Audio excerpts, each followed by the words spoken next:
Buenas, mi nombre es Nerisirley Barrientos Porras. Hoy le voy a hablar un poco de lo que es la Convención Marco de las Naciones Unidas sobre el Cambio Climático.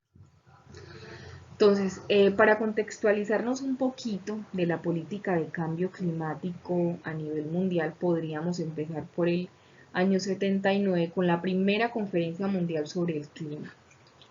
En el año 1988, la Organización Meteorológica Mundial y el Programa de las Naciones Unidas para el Medio Ambiente estableció el Panel Intergubernamental sobre el Cambio Climático, el IPCC. El IPCC es lo que conocemos como la base del cambio climático. Es que nos da los informes periódicamente e incluso eh, nos informa sobre las gestiones de riesgos ante eventos extremos y desastres, ¿cierto? Entonces, eh, el primer informe del IPCC fue dado en el año 1979 y este informe reveló que las actividades humanas estaban influenciando sustancialmente en el aumento de las concentraciones de gases de efecto invernadero en la atmósfera. Por ello, el IPCC y la Segunda Conferencia Mundial sobre el Clima solicitaron un tratado global, que 13 años después, en el año 92, es donde se abre la firma al Convenio Marco de las Naciones Unidas sobre el Cambio Climático, que se da en la Cumbre de la Tierra en Río. En esta Cumbre de la Tierra también se establecieron dos convenios muy importantes, como lo es el de diversidad biológica y el de la lucha contra la desertificación. Entonces, en el año 1994, 2 años después, es cuando entra en vigor el Convenio de Cambio Climático. Esto sucedió en la sede de las Naciones Unidas de New York. Hablando un poquito de la Convención Marco de las Naciones Unidas de Cambio Climático, su objetivo principal es estabilizar las concentraciones de gases de efecto invernadero, de modo que se impidan las interferencias antropogénicas, es decir, las actividades introducidas por el hombre en el sistema climático, teniendo en cuenta el tiempo. ¿Por qué? Para que los ecosistemas se puedan adaptar y para que no se vea amenazada la producción de alimentos. Entonces, en este convenio fue firmado en su año por 197 partes, ¿cierto? Las partes son los países que acogen este tratado. Esas partes se reúnen cada año en lo que conocemos como las conferencias de partes o las COP. Entonces, esas partes se dividen en tres grupos. El anexo 1 hace referencia a los países industrializados que son miembros de la Organización para la Cooperación y el Desarrollo Económico. Estos países deben adelantar acciones de mitigación. Los países del anexo 2 son los países que hacen parte de la Organización para la Cooperación y el Desarrollo Económico, pero que no tienen su economía en transición.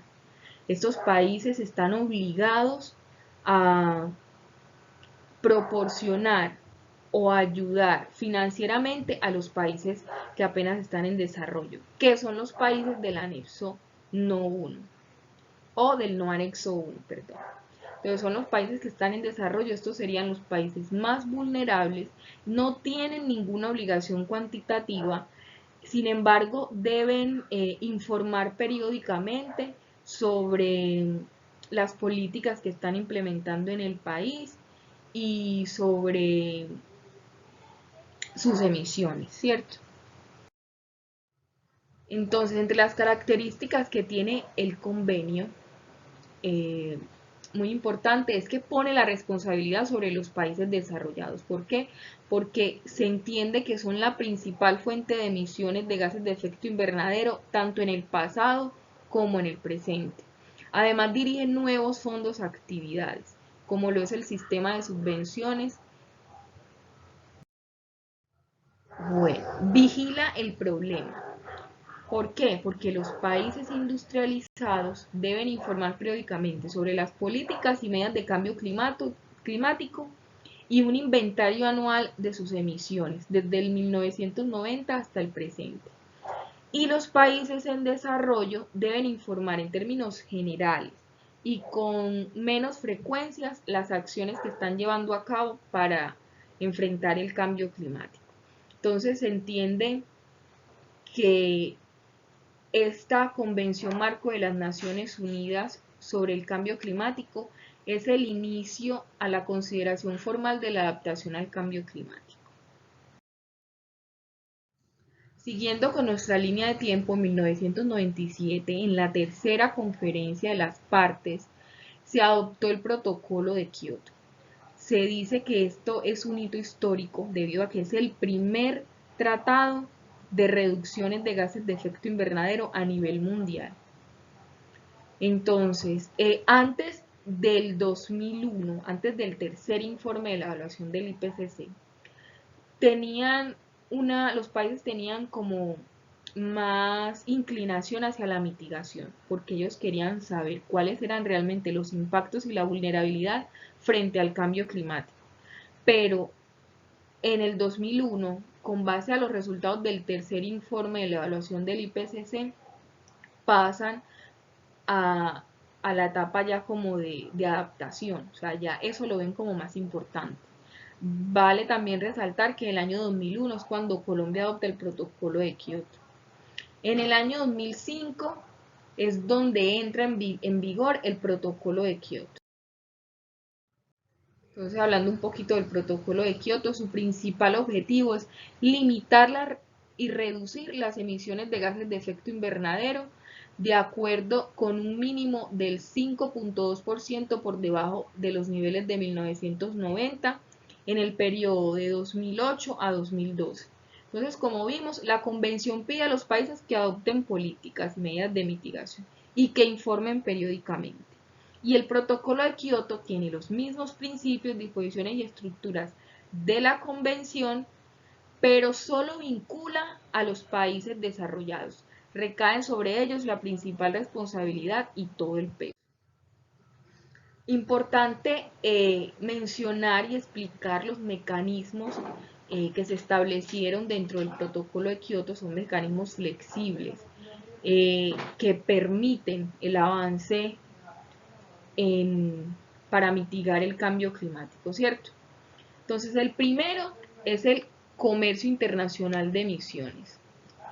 ¿Qué me quiere decir esto? Como ya vimos, hay unos países que tienen una obligación vinculante, hay unos países que tienen unos compromisos que no deben sobrepasar cierto porcentaje de emisión a la atmósfera. Si esos países reducen mucho sus emisiones, es decir, cumplen con sus objetivos a cabalidad, todas las emisiones excedentes las podrán vender a esos países que no pudieron cumplir con sus objetivos. De igual modo, los países aquí es donde se habla del mercado del carbono, porque se puede vender y comprar. Los países, si yo soy un país que no pude cumplir definitivamente con mis objetivos de reducir cierto porcentaje de emisión a la atmósfera, le puedo comprar a otro país que por el contrario redujo muchísimo. Entonces es un mecanismo muy flexible, ¿cierto? Como segundo tenemos el mecanismo de desarrollo limpio. Bueno, este se basa en que todos esos países que hacen parte del anexo 1 van a facilitar recursos, tecnologías a proyectos en países que no hacen parte de ese anexo 1, es decir, países en desarrollo, proyectos que van a permitir reducir las emisiones del dióxido de carbono en la atmósfera y eso va a equivaler a un certificado vendible, que es lo que conocemos como reducciones certificadas de emisiones. Entonces, con esta inversión de los países desarrollados en países en desarrollo, obviamente, pues va a traer muchos beneficios para los países que están apenas en desarrollo, ¿cierto? y al mismo modo los países desarrollados van a poder cumplir a cabalidad con los objetivos estipulados en el protocolo. Por otra parte, tenemos la implementación conjunta. Básicamente tiene el mismo principio. ¿Por qué? Tenemos esos países que tienen ese compromiso vinculante, esos países desarrollados que tienen sí o sí que cumplir con el protocolo, bueno, cuando lo acogieron. Entonces, si yo como país no cumplí con esos objetivos, definitivamente no los cumplí, yo puedo obtener o transferir unidades de reducción de emisiones. Cada unidad de reducción de emisiones equivale a una tonelada de CO2. Entonces, es equivalente porque es una tonelada o son toneladas que se están dejando de emitir a la atmósfera, ya sea en Colombia o sea en Estados Unidos. Es algo que se está dejando de emitir y es algo que nos está beneficiando a todos y por eso se puede vender, obtener o transferir. Entonces seguimos. En Colombia ratifica el protocolo de Kioto en noviembre del 2021 mediante la ley 629 del 2000, ¿cierto? Como ya lo dije, es un país no anexo. Estos son unos de los proyectos MDL. Esta información la tomé del Ministerio de Agricultura la sacaron en el 2008, no es toda la tabla, hay muchos más proyectos. Saqué algunos, por lo menos ahí teníamos energía renovable del Parque de Pirachi, que es el que podemos ver al fondo. Y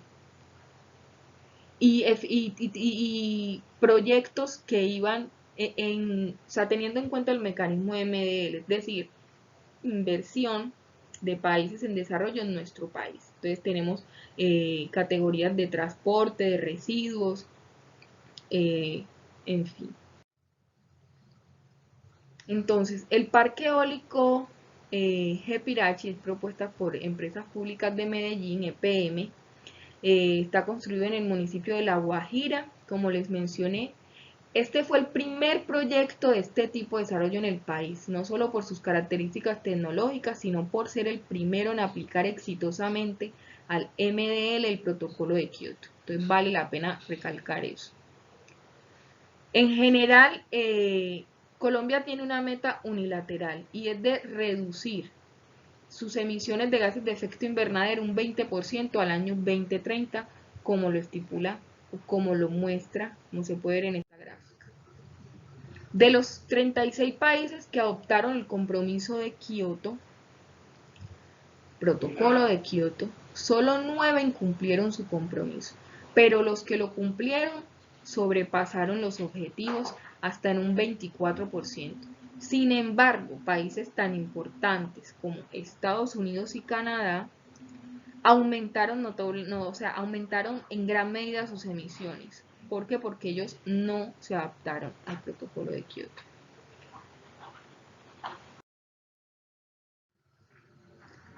Entonces es un gran avance cuando en el 2015 en la COP21 se adopta el Acuerdo de París y se establecen los objetivos de desarrollo sostenible. Entonces vamos a hablar un poquito del Acuerdo de París. Es un tratado internacional jurídicamente vinculante sobre el cambio climático. Su objetivo es muy específico, limitar el calentamiento global muy por debajo de los 2 grados centígrados y preferiblemente al 1.5 grados centígrados. Fue adoptado por 195 partes en París en el año 2015 y entró en vigor en el año 2016. Una de las características importantes que nos permite ver el alcance del Acuerdo de París, o algunas de las características, son la medición, el reporte y la verificación. ¿Por qué? Porque su objetivo principal es dar una visión clara de las medidas adoptadas, ¿cierto? Y hacer un seguimiento a todas esas medidas que se implementaron. También la mitigación, porque cualquier actividad, o sea, decía que importante la mitigación por cualquier actividad que reduzca las emisiones de gases de efecto invernadero. Menciona también la responsabilidad y financiamiento de los países desarrollados que deben aportar mínimo 100.000 millones de dólares al año 2025 y se establecerá una nueva meta luego de ese periodo. También se habla de unas pérdidas y daños, ya esto es en casos de emergencias, de tormentas extremas, aumento del nivel del mar. Hablamos aquí ya el tema de la adaptación, obviamente es ajustarnos, de la reducción de emisiones, se hablaba en el Acuerdo de París, y decía que todos los países deben comunicar cada 5 años sus contribuciones de reducción y emisiones de gases de efecto invernadero, ¿cierto? Y cada vez deben tener unos proyectos más ambiciosos que los anteriores. Entonces, como ven, el Acuerdo de París es algo pues que fue acogido por casi que todos los países del mundo. Como pueden ver aquí, 195 países. Esta foto fue sacada en el año 2021, ¿cierto? Entonces, Colombia firmó el Acuerdo de París en abril del 2016 y lo ratificó 2 años después, en el 2018. El cambio climático en Colombia nos afecta de muchas maneras. Entre tantas, están todas estas que se definen aquí, que creo que es general para todos los países, pero hay unos datos específicos para Colombia. Entonces, en 2015, la mayoría de los países, incluyendo Colombia, adoptaron el Acuerdo de París, ¿cierto? ¿Para qué? Para reducir sus emisiones, para fortalecer los procesos de adaptación. Y Colombia estableció el sistema de reducción de emisiones, el sistema RE. Se fue creado por la Ley 1931 del 2018 bajo el nombre del Programa Nacional de Cupos Transables de Emisión de Gases de Efecto Invernadero. Entonces, ¿en qué se basa este sistema? Se basa principalmente en esos mecanismos que veíamos ahora que fueron estipulados en el protocolo de Kioto, principalmente en el de comercio de emisiones, ¿cierto? Entonces, ¿qué pasa? Bueno, antes veíamos algo más internacional a nivel de países, ahora vamos a ver algo nacional. Entonces, vamos a hablar a nivel de empresas. Entonces, todas las empresas en Colombia van a tener esas obligaciones, ¿cierto? Esos compromisos vinculantes que yo les hablaba. Tienen esas obligaciones de no sobrepasar ciertas emisiones, ¿cierto? Y aquí meten un concepto nuevo, si el de cupo transable, porque un cupo transable equivale a 1 tonelada de dióxido de carbono. Y esos cupos transables son limitados, los asigna el gobierno para las empresas y se pueden obtener mediante subasta o de forma gratuita. Al mismo modo también nos hacen referencia a todas las alternativas que se tienen para mitigar el cambio climático, que es implementar acciones para reducir emisiones, cupos a empresas que produjeron emisiones, utilizar los certificados de reducción de emisiones y usar también usar cupos que no se hayan usado en el pasado.